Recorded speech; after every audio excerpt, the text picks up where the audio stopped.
They handed her the assignment no one else would take. The conditions were so brutal, 3 soldiers before her had quit within days. The terrain was unforgiving, the resources were non-existent, and the odds of success? Everyone agreed they were 0. But Iris Thompson didn't just survive what broke everyone else. She turned impossible into inevitable.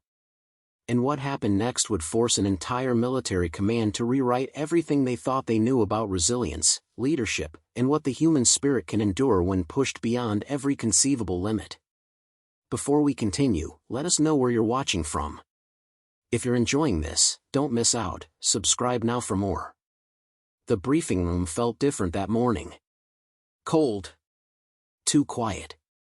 The kind of silence that settles when everyone knows something terrible is about to be announced but no one wants to be the first to acknowledge it. Iris Thompson sat in the 3rd row, her posture straight, eyes forward. At 24, she was one of the youngest officers in the European Defense Initiative's Special Operations Division. Her dark hair was pulled back in a regulation bun, and her uniform was pressed with the kind of precision that spoke to discipline, not vanity. She had that quality some people are born with, a quiet intensity that made others take notice even when she wasn't speaking. Commander Helena Voss stood at the front of the room, her weathered face betraying nothing. Behind her, a projection screen displayed an aerial view of mountainous terrain, jagged peaks cutting through clouds, valleys so deep they looked like wounds in the earth. The Cormac Range, Voss began, her voice steady but lacking its usual authority. Elevation between 2,000 and 3,000 meters.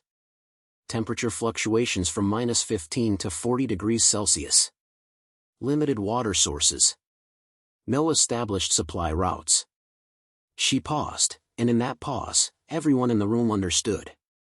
This wasn't just difficult terrain. This was a graveyard for ambition. We need to establish a forward observation post here. Voss clicked to the next slide, a red marker on an isolated peak. The position will monitor insurgent activity across 3 border regions. It's strategically critical. And it's been a strategic failure. 3 times. Murmurs rippled through the room. Everyone knew about the Cormac assignment. It had become legendary for all the wrong reasons. Lieutenant Jacob Reinhardt had lasted 6 days before requesting evacuation due to severe dehydration and hypothermia. Captain Amelia Cross, decorated and experienced, had made it 11 days before equipment failures and collapsing morale in her 4-person team forced a withdrawal. The 3rd attempt, led by the formidable Sergeant Vincent Khalil, had ended after just 9 days when 2 team members suffered injuries from rockslides and the supply chain completely broke down. The pattern was clear, Cormac broke people. It didn't matter how skilled they were, how motivated, how prepared. The mountain won. Every time. We're looking for a volunteer, Voss said, and the word hung in the air like a challenge no one wanted to accept. This is a solo assignment. 4 weeks. Minimum support. You'll establish the observation post, maintain surveillance, and prove this mission is viable. Solo. The word sent a chill through the room. The previous attempts had failed with teams. Now they were asking someone to do it alone? Command believes, Voss continued, her tone suggesting she didn't entirely share this belief, that previous failures were partly due to group dynamics and divided responsibility. 1 person. 1 focus. Clear accountability. Iris felt her heart rate increase, but her expression remained neutral. She knew what this was. This wasn't really a volunteer opportunity. This was command's way of burying a failed concept while maintaining deniability. Send someone young, someone without enough clout to refuse, someone whose failure could be quietly absorbed without too much damage to the program's reputation. Around her, senior officers suddenly found their notes fascinating. Eyes dropped. Shoulders turned inward. The message was universal, not me. Not this one. The volunteer will have 48 hours to prepare, Voss said. You'll deploy on Saturday at 0600. The briefing ended, and the room emptied quickly. Too quickly. Iris remained in her seat, watching the screen still displaying that isolated peak. From this aerial view, it looked almost peaceful, just rock and sky and the sharp geometry of Earth rising toward clouds. She thought about the 3 who had tried and failed. All of them were more experienced than her. All of them had better connections, better resources, better reputations. And all of them had broken against Cormac's indifference. Iris stood and walked toward the front of the room. Voss was gathering her materials, her movements mechanical, tired. The equipment depot smelled like canvas and metal and the particular mustiness that comes from gear that's been used hard and stored imperfectly. Iris stood in front of a long table where Sergeant Petrov had laid out the standard issue for the Cormac assignment. "This is what Khalil used," Petrov said, gesturing to the array of supplies. He was a compact man in his 50s, with the kind of efficiency that comes from decades of knowing exactly how things should be done. Good kit. Military grade. Everything by the book. Iris looked at the equipment: standard cold weather tent, regulation sleeping bag rated to -20, military field rations, water purification tablets, communication gear, climbing equipment, first aid supplies. All of it was quality. All of it was exactly what any competent soldier would choose. And all of it had failed. 3 times. "What did Reinhardt use?" she asked. Petrov raised an eyebrow. "Similar. Maybe took more cold weather gear since he went in winter." "Why?" "And Cross?" "Lighter load." She was trying for speed, wanted to move fast and minimize what she carried. Petrov crossed his arms. "Look, Thompson, I know what you're thinking. You want to figure out what they did wrong so you can do it right. But the problem isn't the gear. The problem is the mountain." "Then why do different gear?" Iris said, not as a question but as a challenge to her own thinking. She spent the next 6 hours not just reviewing equipment, but studying the after-action reports from all 3 previous attempts. Reinhardt's report was clinical, almost embarrassed. He detailed equipment failures but barely mentioned his own deteriorating physical condition. Cross's report was defensive, emphasizing external factors: unexpected weather, supply chain failures, team conflicts. Khalil's was the most honest. He simply wrote, "The environment exceeded our capacity to adapt." That phrase stuck with Iris. Exceeded our capacity to adapt. Everyone had tried to impose their plan on Cormac. They'd brought their systems, their schedules, their expectations of how things should work. And Cormac had simply not cared. The mountain operated by its own rules, and every attempt to force military efficiency onto that chaos had crumbled. What if, Iris thought, the problem wasn't that they'd failed to execute their plans well enough? What if the problem was having rigid plans at all? She returned to the depot and started over, ignoring Petrov's puzzled expression. Instead of taking the standard package, she began selecting items with a different philosophy. She took 3 smaller tarps instead of 1 large tent, more adaptable to different terrain and conditions. She chose a sleeping bag rated for less extreme cold but added a bivy sack and extra thermal layers, modularity instead of single-purpose efficiency.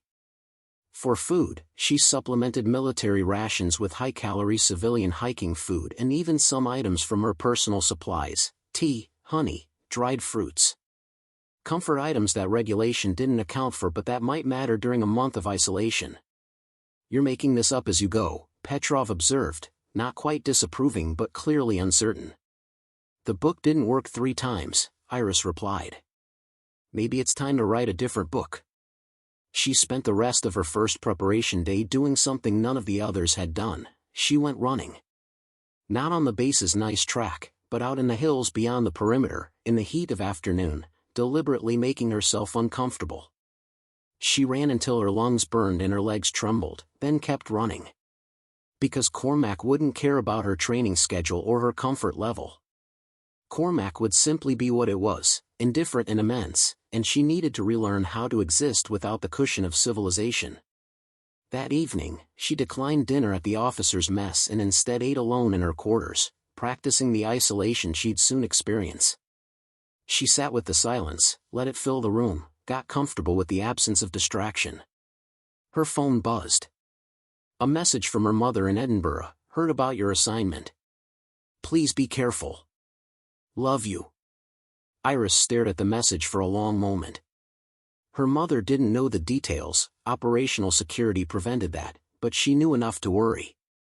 The Thompson family wasn't military by tradition. Iris had been the first to enlist, driven by something she could never quite articulate. A need to test herself. A suspicion that she was capable of more than the comfortable path suggested. She typed back, always careful. Home in a month. Promise. A promise she hoped she could keep. The second day, she focused on mental preparation. She visited the base psychologist, Dr. Emil Kovar, a Slovak man with kind eyes and an unsettling ability to see through deflection. You know the psychological profile of the Cormac mission? He asked, settling into his chair. I've read the reports. Then you know isolation will be your primary enemy. Not the cold, not the terrain. Loneliness. The human mind isn't designed for prolonged solitude, especially in hostile conditions. It starts playing tricks. Creating patterns that aren't there. Finding threats in shadows. How did the others handle it? Kovar's expression grew somber. Reinhardt became paranoid. Started believing his equipment was being sabotaged. Cross's team turned on each other, small irritations became major conflicts. Khalil. He paused. Khalil kept himself together, but his team members began showing signs of disassociation. One reported feeling like she was watching herself from outside her body. Strategies? Iris asked. Maintain routine. Journal. Talk to yourself, I'm serious about that. The sound of your own voice can be an anchor. And remember, just because you're alone doesn't mean you're abandoned. You'll have communication check-ins. Limited communication, Iris corrected. Every 72 hours if weather permits. Kovar nodded slowly. Then make those 72-hour periods manageable chunks. Don't think about 4 weeks. Think about reaching the next check-in. Then the next. Break the impossible into possible pieces. That afternoon, Iris did something that would have seemed strange to any observer. She sat in her quarters and did nothing. For 2 hours, she simply sat, letting her mind wander, practicing the art of being alone with her thoughts without immediately reaching for distraction. It was harder than any physical training she'd ever done. Her mind kept returning to the central question, why had the others failed? They were all more qualified than her. Reinhardt had mountain warfare experience. Cross had led teams through hostile territory. Khalil had survival training that put her own to shame. But maybe, Iris thought, that was precisely the problem. They were all so qualified, so trained, so certain of the right way to do things that they couldn't bend when Cormac demanded flexibility. They were steel rods where the situation required willow branches. That evening, she made one final decision. She took her carefully curated gear and removed 20% of it. The extra rope, the backup stove, the additional emergency supplies, all of it went back. Less weight meant more mobility. Less equipment meant fewer things to fail. Petrov watched her do it with an expression somewhere between admiration and concern. You're either brilliant or insane, Thompson. Maybe both, she replied. On her final night before deployment, Iris couldn't sleep. She lay in her bunk watching shadows move across the ceiling, listening to the familiar sounds of the base at night, distant footsteps, the hum of generators, voices carrying from the recreation building. Tomorrow, all of that would be gone. Tomorrow, she'd step into a silence so complete it had broken 3 trained soldiers. She thought about her mother's message. About the promise she'd made. About the mountain waiting in the darkness beyond the base perimeter, indifferent to her determination or her fear. Iris Thompson wasn't naive. She knew the statistics. She understood the risks. But she also understood something the others might not have. Sometimes the greatest obstacle isn't the external challenge. It's the internal assumption that there's only one way to meet it. At 0300, she finally drifted into an uneasy sleep, dreaming of mountains that touched clouds and silence so deep it had its own weight. In 3 hours, she'd be on a helicopter heading toward terrain that had defeated everyone who'd tried to conquer it. But Iris Thompson wasn't planning to conquer Cormac. She was planning to survive it. To adapt to it. To prove that resilience wasn't about being stronger than the mountain. It was about being flexible enough to exist alongside it. We've invested considerable effort in bringing you this story. If you find it engaging, please consider subscribing to our channel. Your support is greatly appreciated. Now, let's return to the narrative. The helicopter banked hard left, and through the open door, Iris caught her first real glimpse of Cormac. The photographs hadn't lied, but they hadn't captured the scale either. The mountains rose like the spine of some ancient creature, gray and indifferent beneath a sky that seemed too vast. 5 minutes, the pilot shouted over the rotor noise. Iris checked her harness one final time. Her gear was secured, her mind as ready as it would ever be. The landing zone was a narrow plateau approximately 2 kilometers from her target position, the observation post location where she'd spend the next 4 weeks. The helicopter descended, rotors kicking up dust and small stones. Before the skids fully touched down, Iris was moving, unhooking her gear and dropping it to the ground. She gave the pilot a thumbs up, and within 30 seconds, the helicopter was lifting away, the sound of its rotors fading into the mountain silence. And then, nothing. The silence was physical. It pressed against her eardrums like water pressure. No birds. No insects.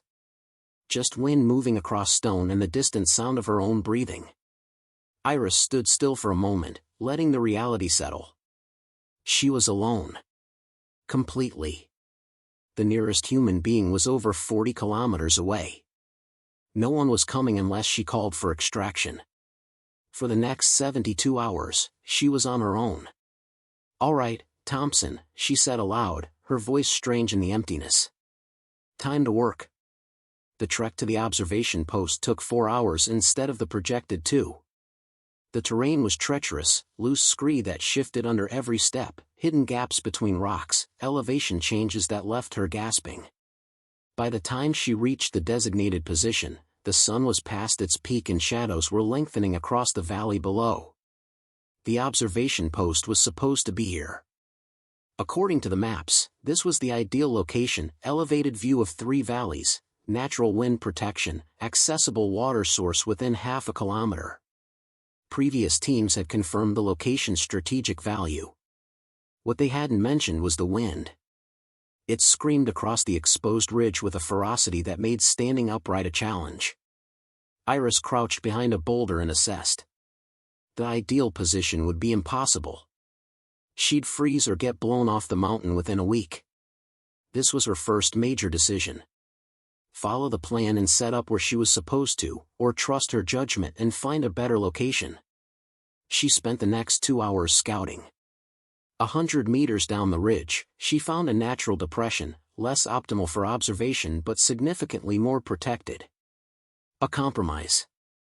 Not perfect by military planning standards, but survivable by reality standards. As the sun began to set, Iris established her first camp. She didn't use the traditional tent setup. Instead, she arranged one of her tarps as a wind break, creating a small protected space between 2 large rocks. It wasn't pretty, but it worked. Her first night on Cormac was brutal. Temperature dropped faster than she'd anticipated. The wind found every gap in her shelter. Around midnight, she heard something, a sound like falling rocks, that made her heart race. She lay perfectly still, listening, trying to determine if it was a natural occurrence or something else. Isolation, Dr. Kovar had said, would be her primary enemy. He was right. In the darkness, every sound became a threat. Every shadow had weight. But Iris had prepared for this. She lit her small stove, not for cooking, but for the comfort of light and warmth. She pulled out her journal and began writing by headlamp. Day 1. Made it to position. Wind worse than expected. Modified camp location. Heard something at midnight, probably rockfall, possibly wildlife. Mind wants to make it something else. Not giving in to that. Writing helped. It gave her thoughts structure, kept the spiral of anxiety from taking hold. When dawn finally came, painting the peaks in shades of gold and pink, Iris emerged from her shelter exhausted but intact. She'd survived her first night. 27 more to go. By day 5, Iris understood why the others had failed. The mountain wasn't just difficult, it was relentlessly, systematically exhausting. Every simple task became an ordeal. Collecting water meant a 40-minute round trip down a treacherous slope. Maintaining her equipment required constant attention in the harsh conditions. Even eating was complicated by the altitude and cold.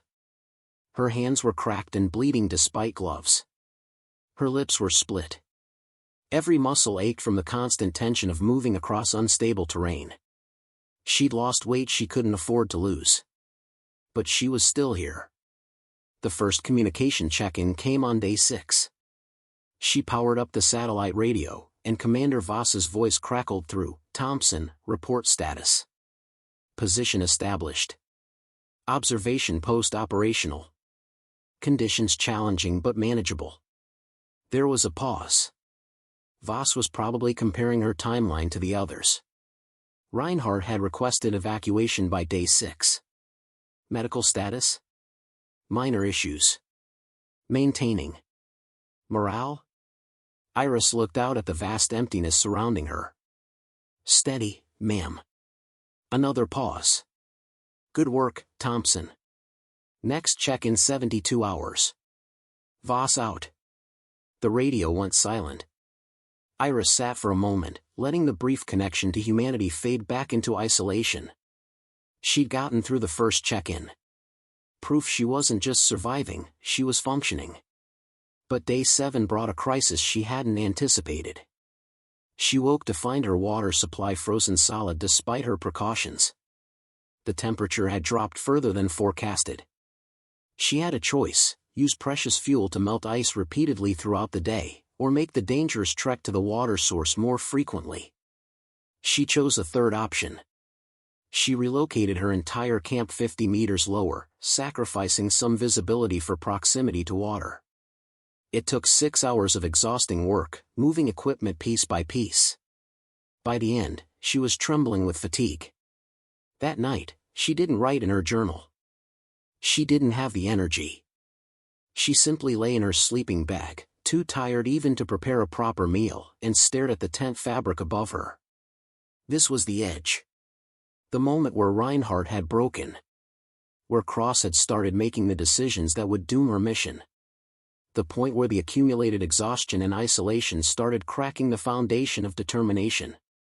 Iris felt it, that whisper in her mind suggesting extraction wasn't giving up, it was being smart. She'd proven something already. 6 days was longer than some had lasted. She could call for pickup with her dignity intact. But then she remembered something her father had told her years ago, back when she was learning to swim and kept stopping just before the deep end. The body quits before the mind, Iris. But the mind can quit before the spirit. Know which one is talking. Her body wanted to quit. Absolutely. It was screaming for rest, for warmth, for an end to this constant struggle. But her spirit? Not yet. Not even close. She forced herself to sit up. Forced herself to light the stove. Forced herself to prepare a proper meal: hot soup, bread, tea with honey. She ate slowly, methodically, making it a ritual instead of just refueling. Then she pulled out her journal and wrote, Day 7. Crisis point. Relocated camp. Exhausted. Wanted to quit. Didn't. Tomorrow will be better because I chose to make tonight matter. When she finally slept, it was deeply, dreamlessly. And when she woke on day 8, something had shifted. She was still exhausted. The conditions were still brutal. But she'd faced the moment of breaking and hadn't broken. She was adapting. By the second week, Iris had stopped thinking in terms of the original plan. The observation post existed, but not as headquarters had envisioned. It was a living thing, constantly evolving based on weather, available resources, and her own physical limitations. She developed routines that kept her grounded. Morning, check equipment, assess weather, collect water, prepare food. Midday, observation duties, logging activity in the valleys below, maintaining her position. Evening, equipment maintenance, personal hygiene as conditions allowed, journaling, preparation for night. But within these routines, she'd learned to be fluid. If weather prevented water collection in the morning, she adapted the schedule. If exhaustion demanded rest, she took it rather than pushing through and risking injury. The mountain had taught her that rigid adherence to plans was a luxury she couldn't afford. The second communication check-in came on day 9. Voss's voice carried something new, not quite surprise, but perhaps cautious respect. Thompson, status report. Observation post-functioning. Weather patterns documented. No significant incidents. You've now exceeded Lieutenant Reinhardt's duration and matched Captain Cross's team timeline. Iris hadn't been counting, but hearing it stated made it real. She was in uncharted territory now. Understood, ma'am. Intel Assessment wants to know about the border activity. For the next 10 minutes, Iris provided detailed observations about movement patterns in the valleys, vehicle tracks, temporary camps, supply routes. This was the mission's actual purpose, and she'd been executing it while simply trying to survive. Excellent work, Voss said, and the praise felt earned rather than obligatory. Maintain position. Next check in 72 hours. After the call ended, Iris allowed herself a moment of satisfaction. She wasn't just surviving. She was succeeding. The mission was working. But Cormac wasn't finished testing her. That afternoon, the weather turned. Not gradually, but with violent suddenness. Clear skies became turbulent clouds within 30 minutes. The wind, already constant, became savage. And then the rain came, cold, horizontal, relentless. Iris secured everything she could and took shelter. Water found its way through gaps she hadn't known existed. Her carefully constructed protected space became a cold, wet prison. For 18 hours, she endured, unable to move, unable to even prepare warm food. This was how equipment failed. How spirits broke. Not in dramatic moments, but in the grinding, exhausting, seemingly endless assault of hostile conditions. She thought about the others. Khalil had faced weather like this with a team. He'd had people to share the burden, to take turns monitoring conditions, to provide the simple comfort of another human presence. And still it had broken them. Iris had only herself. So she talked. Out loud, despite the absurdity. All right, Thompson. 18 hours down. Weather has to break eventually. You're cold but not hypothermic. Wet but not soaked through. This is miserable, not fatal. There's a difference. Her voice was hoarse, strange to her own ears after so many days of minimal speaking. But it helped. It reminded her she was still here, still thinking, still human. When the storm finally passed on day 12, leaving everything dripping and cold, Iris emerged to find her camp partially destroyed. Her secondary tarp had torn.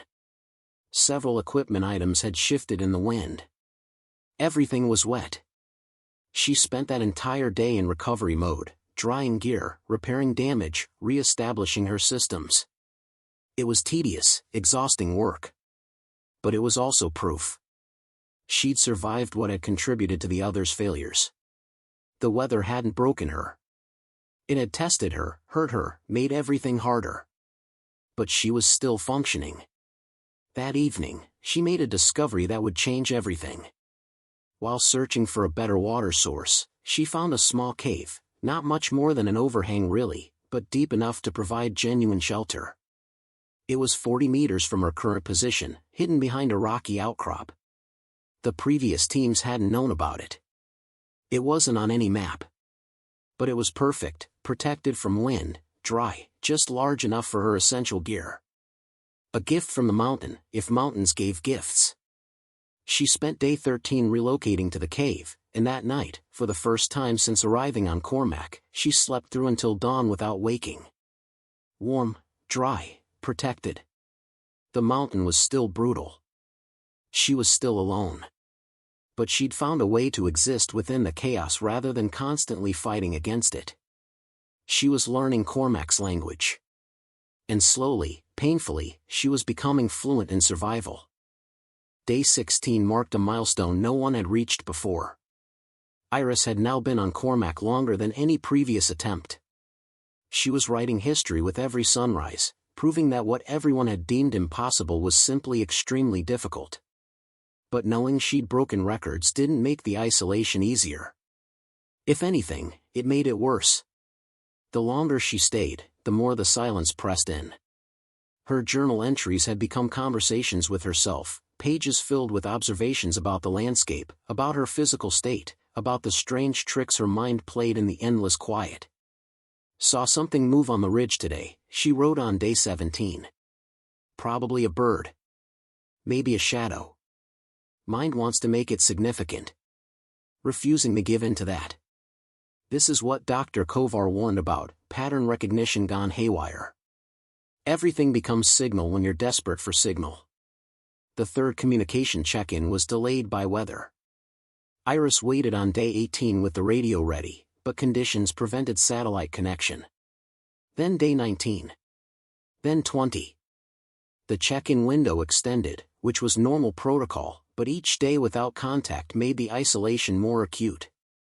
On day 21, the radio finally crackled to life. But it wasn't Voss's voice. Thompson, this is Commander Henrik Nordstrom, assuming communication duties. Commander Voss is temporarily unavailable. Something in Iris's stomach clenched. Understood, sir. Status report. Before you continue, Thompson, I need to inform you of a situation. Nordstrom's voice was measured, professional, which somehow made it worse. We've received intelligence suggesting increased hostile activity in your observation area. Not confirmed, but significant enough that command is offering you immediate extraction. No questions, no judgment. The mission objectives have been met. You've already proven the position is viable. Iris looked out from her cave across the valleys below. 3 weeks alone. She'd survived storms, equipment failures, exhaustion, isolation, and the constant grinding challenge of existing in an environment designed to break human resilience. She'd exceeded every previous attempt. The mission was a success. She could say yes. Get on that helicopter. Return to warmth, to people, to safety. She'd be celebrated, not criticized. Command was giving her an honorable exit. What's the timeline if I stay? She asked. A pause. Thompson, there's no requirement. What's the timeline, sir? Original mission parameters were 4 weeks. You'd have 9 days remaining. But given the potential security situation, is extraction mandatory? Another pause, longer this time. Negative. This is your call. Iris closed her eyes. 9 more days. 216 more hours. In context, it seemed almost nothing. But she knew better. 9 days in Cormac was an eternity. 9 days with potential hostile activity added a new dimension of risk. Every rational part of her brain screamed to accept extraction. She'd proven her point. She'd achieved more than anyone expected. There was no shame in accepting a smart exit. But there was a deeper voice, quieter but more insistent. The voice that had brought her here in the first place. The one that needed to know not just that she could survive longer than the others, but that she could complete what she'd started. That she could see it through to the end on her own terms, not because circumstances forced an early exit. I'm staying, she said. Thompson. I'm staying, sir. I'll maintain heightened vigilance regarding security. But I'm completing the mission timeline.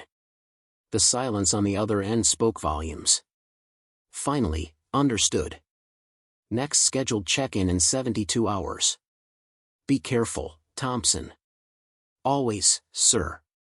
After the radio went silent, Iris sat with her decision.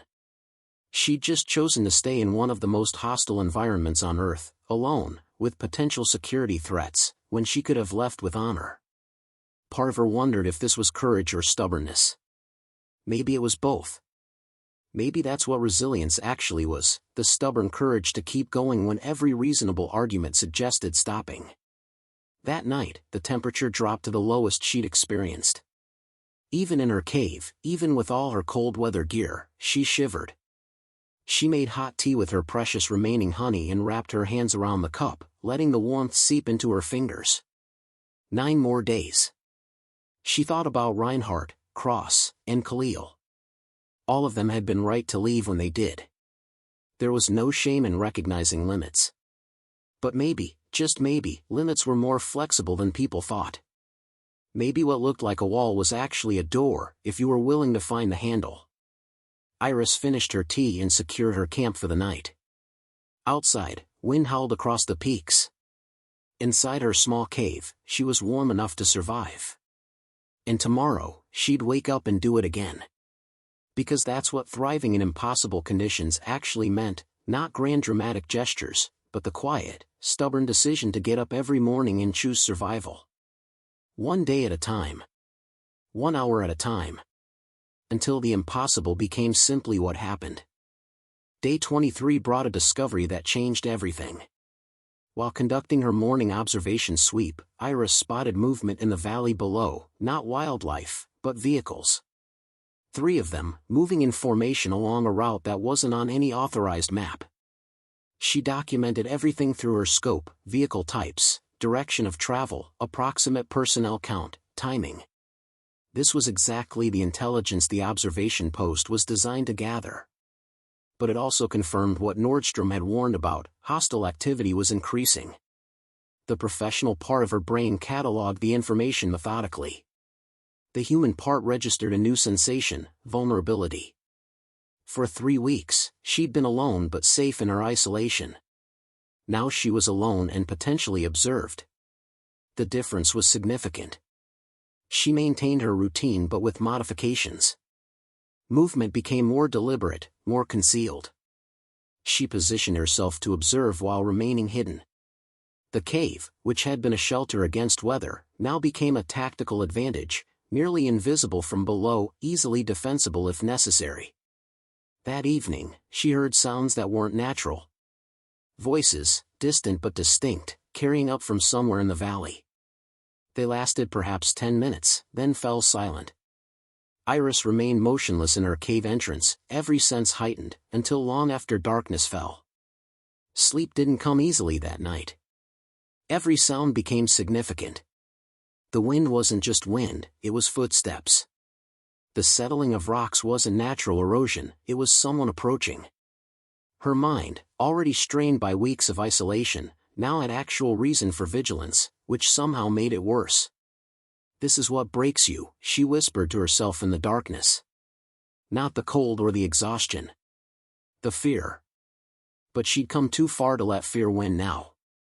6 more days. She could maintain vigilance for 6 more days. Day 24 passed without incident, though the tension never left. She continued her observations, documenting increased activity below.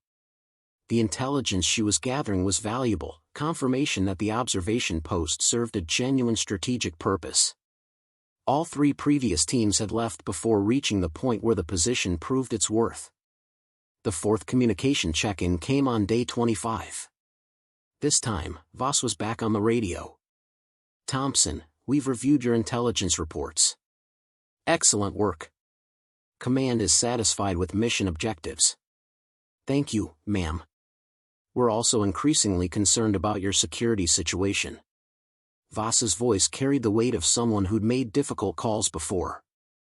"I'm authorizing immediate extraction if you assess any direct threat." "Understood. No direct threat at this time. Thompson."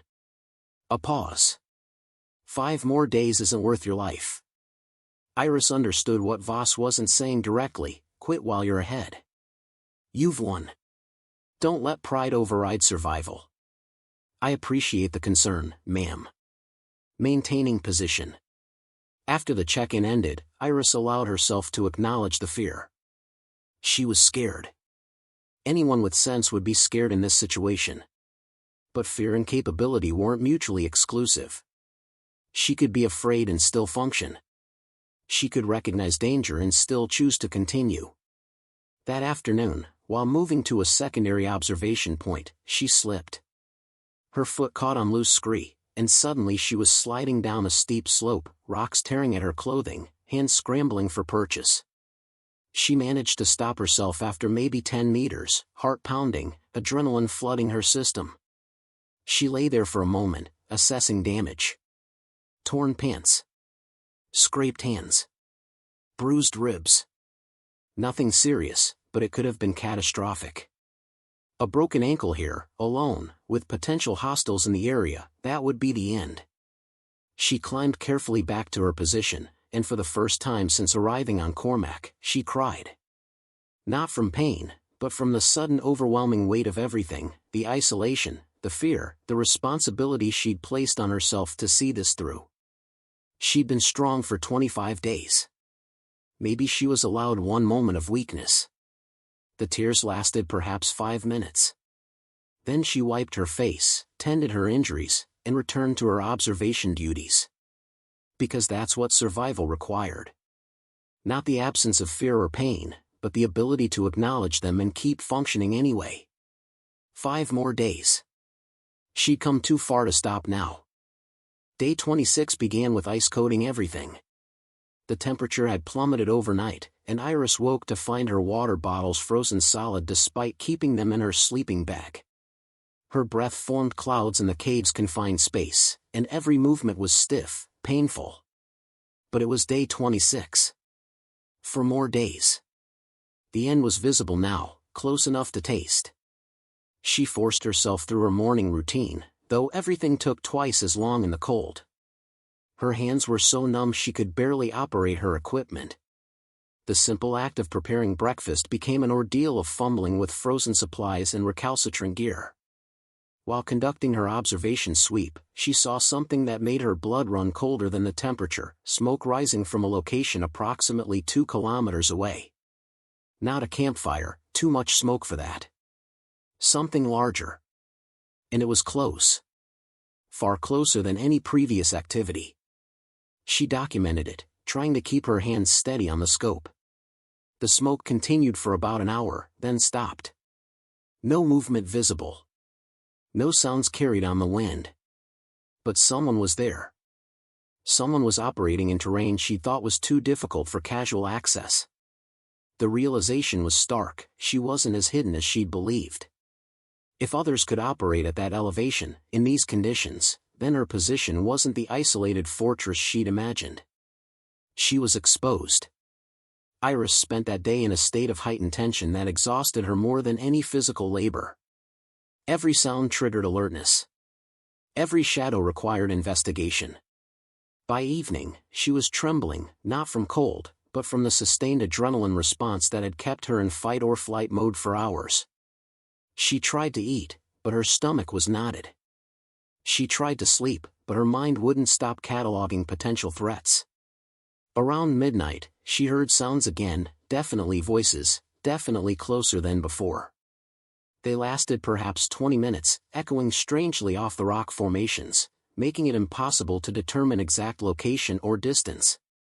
Iris sat in the darkness of her cave, one hand on her emergency radio, and faced the hardest question of the entire mission: when does determination become foolishness? She'd stayed when offered extraction because she wanted to prove something, to command, to herself, to everyone who'd failed before her. She'd stayed because giving up felt like weakness.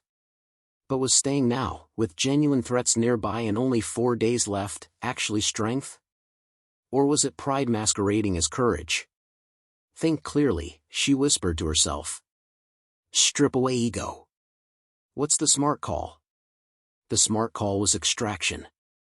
Obviously. She'd already proven everything that needed proving. She'd lasted longer than anyone, gathered valuable intelligence, demonstrated the observation post's viability.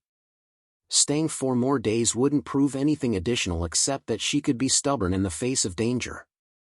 But another voice countered: 4 more days of intelligence gathering could be crucial. Command wouldn't ask her to stay in genuine danger, would they? The security concerns were precautionary, not confirmed threats. And leaving now, this close to completion, felt wrong in a way she couldn't articulate but couldn't ignore. She spent that night in a state between sleep and waking, consciousness fragmenting under the combined weight of isolation, exhaustion, fear, and the impossible decision hanging over her. She dreamed of voices that might have been real and movement that might have been shadows. When dawn came on day 27, gray and cold, Iris emerged from her cave and made her decision. She'd stay. Not because it was smart or safe, but because she'd started this, and something deep in her core refused to leave it unfinished. 3 more days. 72 more hours. If that was pride, so be it. Some things were worth being stubborn about. She conducted her morning observations with meticulous care, documenting everything. The smoke location from yesterday showed no new activity. The valley below was quiet. Maybe the voices had been carried from farther away than she'd thought. Maybe her exhausted mind had amplified the threat. Or maybe they were still out there, watching, waiting, as unaware of her presence as she was uncertain of theirs. Either way, she was staying. 3 more days. Then she'd leave Cormac on her own terms, mission complete, with nothing left to prove except what she'd already proven every single day for the past 3 weeks, that impossible was just another word for difficult, and difficult was just another opportunity to adapt and endure. Day 28 brought clarity. Not comfort, not safety, but clarity. Iris had stopped trying to predict what would happen and focused entirely on what she could control, her routine, her observations, her preparation for each moment as it came. The weather had stabilized, cold but clear. From her position, she could see for dozens of kilometers, the valleys spreading below like wrinkles in ancient stone. She documented movement patterns, vehicle routes, timing of activity. The intelligence she was gathering had genuine strategic value. Command would use this information to understand border dynamics, predict supply routes, assess threat levels. Her work mattered. That had been easy to forget in the grinding dailiness of survival, but it was true. She wasn't just enduring for the sake of endurance. She was accomplishing something real. The previous night's voices hadn't returned. The smoke location remained inactive. Perhaps it had been a temporary camp, already moved on. Perhaps the perceived threat had been exactly what Voss suggested, precautionary concern rather than imminent danger. Or perhaps Iris had simply stopped caring in the same way. Not that she'd become reckless, but that fear had lost its paralyzing edge. She'd been afraid for so many days now that it had become background noise, present but no longer controlling. She thought about the others, Reinhardt, Cross, Khalil. She understood them now in a way she couldn't have before arriving on Cormac. They hadn't been weak. They'd been smart enough to recognize when continuation became counterproductive. They'd made rational decisions based on reasonable assessments of risk and reward. But Iris had discovered something they might not have. There was a point beyond rational calculation where something else took over. Not courage exactly, and not stubbornness either. Something more fundamental. A refusal to let circumstances dictate outcomes. A determination to see choices through to their natural conclusion rather than accepting artificial endpoints. That afternoon, during her observation sweep, she spotted something unusual, a reflection of light from the smoke location 2 days prior. Someone was there, using optical equipment. Binoculars or a scope. And based on the angle, they might be looking in her direction. Iris remained motionless behind her concealment, heart rate elevated but mind calm. If they'd spotted her, she'd know soon enough. If they hadn't, movement would only give away her position. So she waited. Watched. Let time pass without reaction. The reflection disappeared after perhaps 10 minutes. No subsequent activity. No sounds. Nothing. Either they hadn't seen her, or they didn't care. Either way, she remained uncompromised. 2 more days. 48 more hours. That evening, she allowed herself to think about extraction for the first time with something like anticipation rather than failure. In 2 days, she'd hear the helicopter rotors. She'd pack her gear and leave Cormac behind.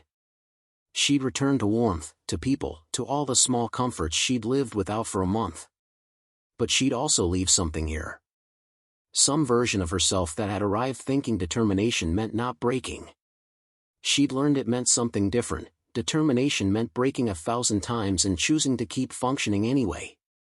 It meant adapting, compromising, surviving not through strength alone but through flexibility, creativity, and stubborn refusal to define success in fixed terms. She'd changed on this mountain. Whether that change was growth or damage, she couldn't yet say. Maybe both. Maybe change always contained elements of both. The second-to-last communication check-in came on schedule. Voss's voice carried something new, not quite pride, but acknowledgement. Thompson, status report. All systems functional. Intelligence gathering continues. No security incidents. You've now been on position for 28 days. That's... Voss paused. That's remarkable.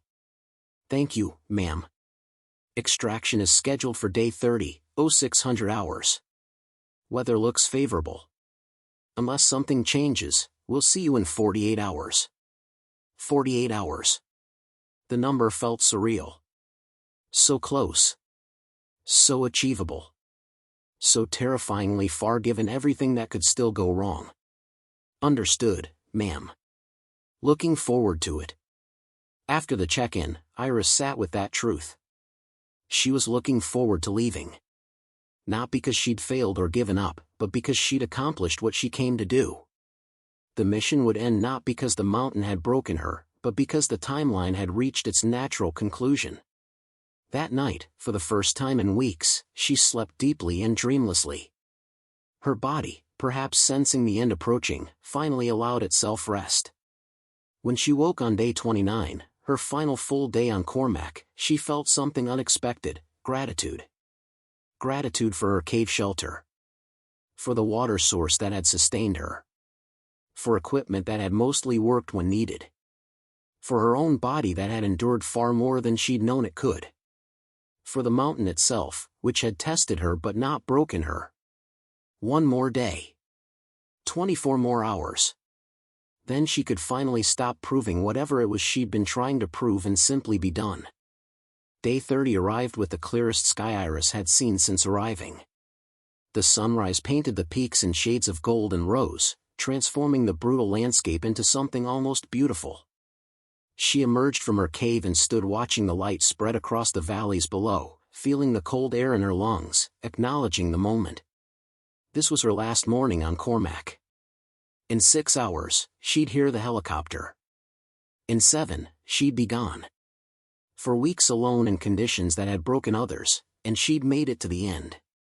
She conducted her final observation sweep with meticulous care, documenting everything one last time. The intelligence she'd gathered over 30 days would inform strategic decisions for months. She'd proven the observation post was viable, that one person could maintain it, that the mission everyone had deemed impossible was simply extremely difficult when approached with adaptability rather than rigid adherence to failing methods. As she packed her gear, Iris realized how little she was taking back compared to what she'd brought. Some equipment had failed and been discarded. Some had been modified beyond recognition. She was leaving lighter than she'd arrived, which felt metaphorically appropriate even if it wasn't intentional. At 05:30, she secured her cave one final time. Someone else might use this position someday, and she left it organized, functional, with a small note detailing water sources and shelter modifications. A gift for the next person brave or foolish enough to attempt Cormac alone. At 05:45, she heard it, the distant sound of rotor blades echoing off the peaks. The helicopter was early, which meant weather conditions were excellent. She gathered her packed gear and moved to the extraction point, watching the aircraft grow larger against the brilliant morning sky. The helicopter touched down, and 2 crew members jumped out to help with her gear. They were professional, efficient, but she caught their expressions, shock at her appearance. She must look worse than she thought. A month in extreme conditions left marks that went beyond mere dirt and fatigue. Commander Voss was aboard the helicopter, which surprised Iris. Voss didn't usually handle extractions personally. As Iris climbed in and secured her harness, Voss handed her a thermos. Hot coffee. Real coffee. The first sip was almost painful. Her taste buds had forgotten warmth and flavor existed in such intensity. But it was perfect. Everything she'd been missing condensed into one simple drink. As the helicopter lifted off and Cormac fell away below, Voss leaned close to be heard over the rotor noise. 30 days. Solo. In conditions that broke teams. Command wants to see you debriefed immediately, but I wanted to tell you first, you've changed how we think about this mission. About this position. About what's possible. Iris looked down at the mountain shrinking beneath them, the cave that had sheltered her, the peaks that had tested her, the valleys she'd observed day after day. From this height, it looked almost peaceful. The brutality wasn't visible. The cold, the isolation, the fear, the exhaustion, none of that showed from above. I just adapted, she said quietly. That's all. The others weren't wrong to leave. They just approached it differently. Maybe, Voss said. Or maybe you found something they couldn't access.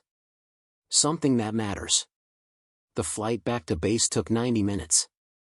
Iris spent it in a strange state, physically present in the warm helicopter, mentally still on the mountain.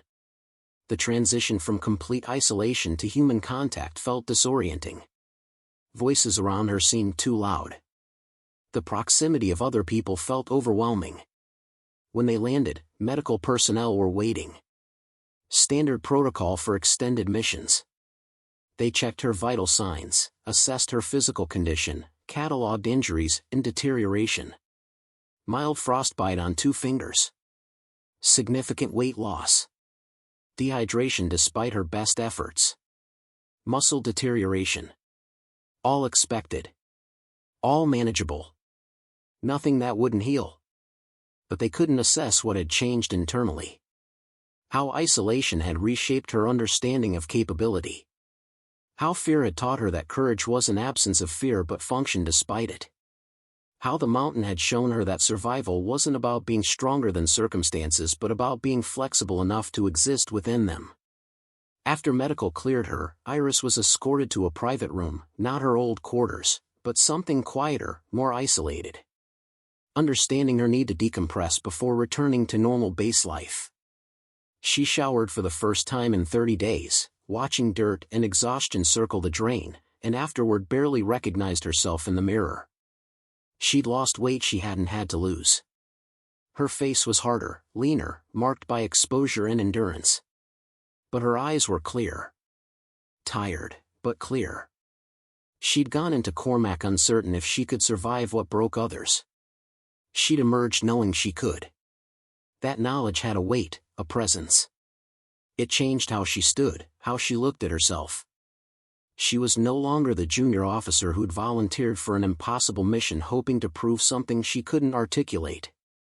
She was someone who'd faced the impossible and made it possible through adaptation, endurance, and stubborn refusal to accept others' definitions of what couldn't be done.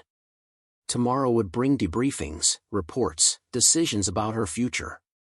Tonight, she simply slept in a warm bed, in a room with solid walls, surrounded by the sounds of human life, footsteps in corridors, distant voices, the familiar hum of base operations. She'd survived. More than that, she'd thrived where others couldn't.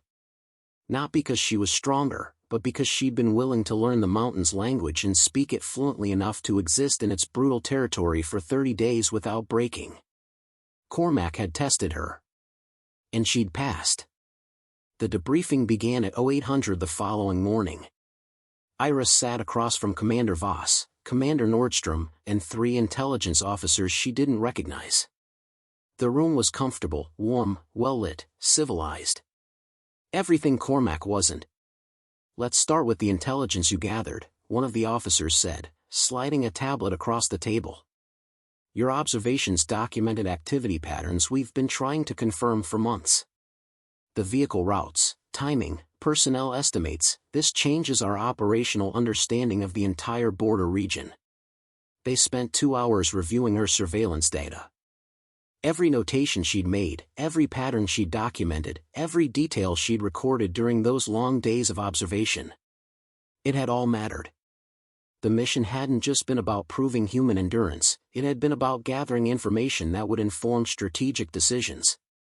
Your adaptive approach to the position itself is also noteworthy, Nordstrom said.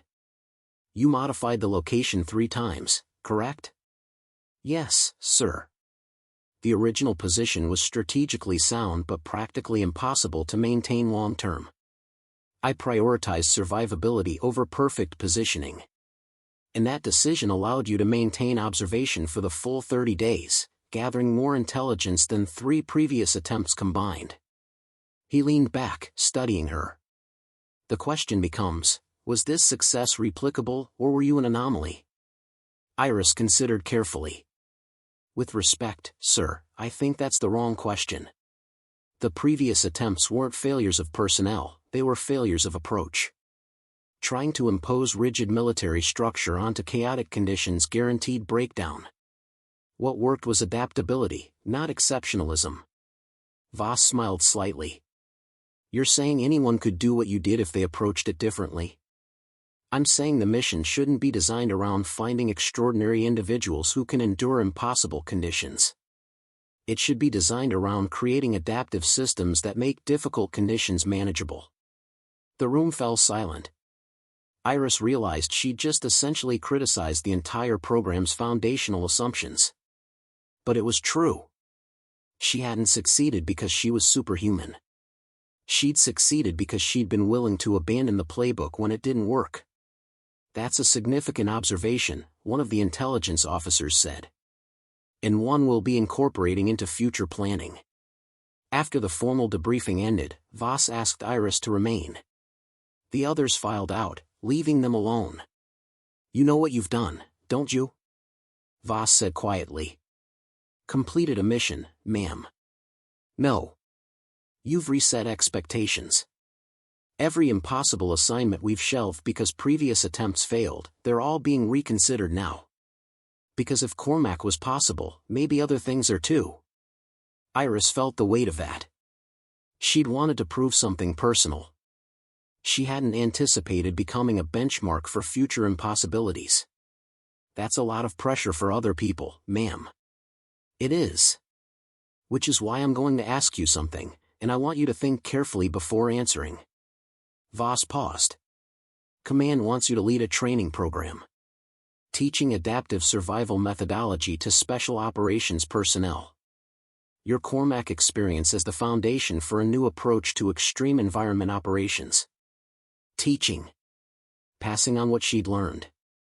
Helping others understand that survival wasn't about being unbreakable, it was about breaking and continuing anyway. I'd need time to process the experience first, Iris said. To understand what actually happened up there versus what I think happened. Understandable. You have 3 months leave, effective immediately. Rest, recover, reflect. Then we'll talk about next steps. As Iris left the briefing room, she felt something unexpected, emptiness. For 30 days, she'd had singular purpose. Survive. Observe. Endure. Now that purpose was gone, replaced by questions about what came next, what it all meant, how to carry forward the lessons learned in isolation. She walked across the base in afternoon sunlight, watching soldiers go about their routines. Everything was so normal here. So structured. So unlike the chaos she just left. Part of her missed the mountain already, not the hardship, but the clarity. On Cormac, every decision had obvious stakes. Here, the stakes were subtle, hidden in bureaucracy and social complexity. That evening, she called her mother. I'm back. Thank God. Her mother's voice cracked with emotion. Are you all right? I am. Tired. Changed. But all right. Changed how? Iris looked out her window at the mountains visible in the distance, not Cormac, but similar peaks catching the last light of day. I learned that impossible is negotiable. That survival isn't about strength. That being alone doesn't mean being helpless. Her mother was quiet for a moment. That sounds like you found something important. Maybe. Or maybe I just survived something difficult and I'm trying to make it meaningful. Can it be both? Maybe it could. Maybe survival and meaning weren't separate things. Maybe enduring hardship and finding purpose in that endurance were the same process viewed from different angles. Iris spent the evening journaling, not mission notes, but personal reflections. What had Cormac taught her? That plans were guidelines, not laws. That adaptation trumped preparation. That the human mind and body could endure far more than comfortable circumstances suggested. That being alone was different from being lonely, and loneliness was different from being broken. She'd gone to Cormac to prove she could survive what broke others. She'd returned understanding that the others hadn't been broken, they'd been honest about their limits. And she'd simply found that her limits were further out than she'd known. Tomorrow would begin the process of integrating back into normal life. But tonight, she allowed herself to simply be someone who'd faced impossible conditions and made them possible, not through superhuman ability, but through stubborn willingness to keep adapting, keep functioning, keep choosing survival even when every rational argument suggested surrender. Cormac had tested her. But more importantly, it had taught her. And that education, earned through 30 days of isolation and hardship, was something no briefing room or training manual could replicate. It was hers. Permanent. Foundational. She thrived where others couldn't survive. Not because she was better, but because she'd been willing to learn the language of survival and speak it fluently enough to exist in chaos.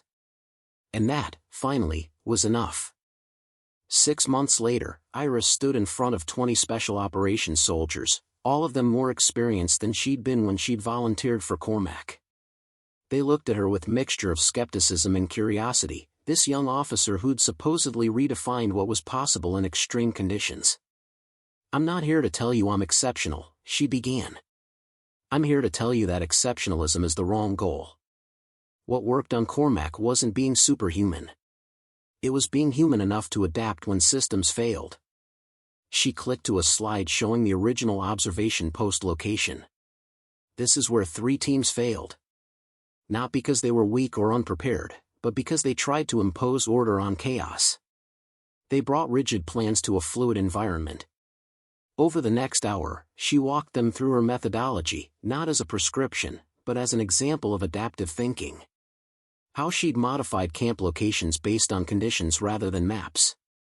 How she'd rebuilt her routines when original schedules proved unsustainable. How she'd prioritized survivability over perfection. "The goal isn't to replicate what I did," she emphasized. "It's to understand the principle. Survival in extreme conditions requires constant negotiation between ideal and possible. You can't predict every variable. You can only prepare to adapt." After the session, a captain named Rivera approached her. "I was on the evaluation team for Cormac. We recommended canceling the entire program after Khalil's team withdrew. Your mission saved it." "I just finished what I started," Iris said. "No. You prove that impossible is often just difficult viewed through the wrong framework. That's bigger than one mission." Maybe it was. In the months since returning, Iris had watched as Command reconsidered multiple shelved operations. Projects deemed too risky, too resource-intensive, too likely to fail, all being reassessed through the lens of adaptive methodology rather than rigid protocol. She'd sparked a shift in thinking, not because she'd been superhuman, but because she'd been willing to be imperfectly human in ways that prioritized survival over procedure. That evening, she received a message from Commander Voss. New assignment proposal. Arctic observation post. 90 days. Solo. They're calling it Cormac too. Interested? Iris stared at the message for a long moment. Part of her recoiled. She'd done her impossible mission. She'd proven whatever needed proving. Why go back to that edge? But another part recognized the pull. Not toward hardship for its own sake, but toward the clarity that came from being tested. Toward the satisfaction of taking something impossible and making it routine. Toward proving, again, that limits were more flexible than comfortable assumptions suggested. She typed back, "Send details." Because she'd learned something on Cormac that transcended any single mission, she was capable of more than she'd known. And that knowledge, once gained, demanded expression. Not recklessly, not self-destructively, but with clear-eyed understanding that growth lived at the edge of capability, and she'd rather live there than retreat into comfortable safety. 2 weeks later, she stood in another briefing room, looking at terrain even more hostile than Cormac. Different challenges, different variables, same fundamental question: could human adaptability overcome environmental extremity? The answer, she now knew, was yes. Not always, not easily, but yes. With flexibility, with stubborn determination, with willingness to abandon plans when they failed and create new ones from available resources, yes, impossible could become merely difficult. And difficult was something she'd learned to speak fluently. As she left the briefing, heading toward another round of impossible made possible, Iris thought about the young officer she'd been 6 months ago. Uncertain. Untested. Hoping to prove something she couldn't articulate. She'd proven it. She'd survived what broke others. She'd thrived in conditions designed to destroy human endurance. And in doing so, she'd discovered that resilience wasn't a trait you possessed. It was a skill you practiced.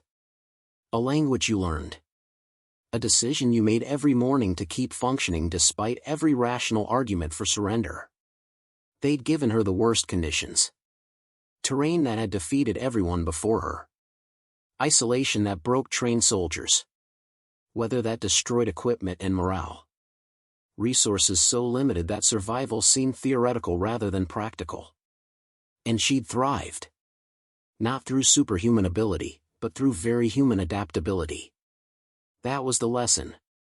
That was the legacy. Not that Iris Thompson was exceptional, but that impossibility was negotiable. That limits were assumptions waiting to be tested. That the human spirit, when pushed beyond every conceivable boundary, didn't break, it adapted. She'd gone to Cormac uncertain if she could survive what destroyed others. She'd returned knowing that survival wasn't the question. The question was, how far beyond survival could you go when you stopped accepting others' definitions of impossible and started creating your own definition of possible? For Iris Thompson, the answer was still being written. One impossible mission at a time. One adaptation at a time. One stubborn morning at a time, choosing to get up and prove that difficult was just another word for achievable. The mountain had tested her. She'd passed. And somewhere, on peaks yet unnamed, new impossible challenges waited for someone willing to make them possible. That someone, she'd proven, could be anyone willing to adapt. Even her. Especially her. Final CTA. Up next, you've got 2 more standout stories right on your screen. If this one hit the mark, you won't want to pass these up. Just click and check them out. And don't forget to subscribe and turn on the notification bell so you don't miss any upload from us.